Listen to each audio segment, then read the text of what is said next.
Hello everyone, welcome to Fix Zone. Today we will be discussing how to convert images to a PDF on your iPhone. It's easier than you think. The first thing we're going to do is export photos from the Photos app to the Files app. To do this, we're going to open the Photos app. Then we're going to select the photos we want to export. So we'll press Select at the top and then tap on the photos you need. Now, click on the Share button in the bottom left-hand corner. Scroll all the way down, and you want to select Save to Files. Now we just need to choose where we want to save these.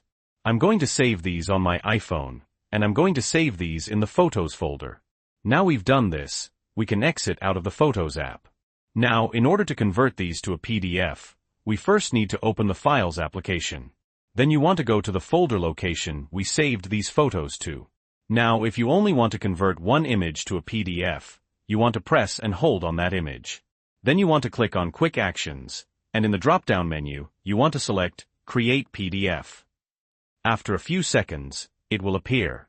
We can go ahead and tap on it to open it. As you can see, it's now a PDF. Now, if you wish to put multiple images into one PDF file, we first need to click on the circle icon in the top right-hand corner. And you want to click on Select. Now, you want to select the images you want to put into a PDF file.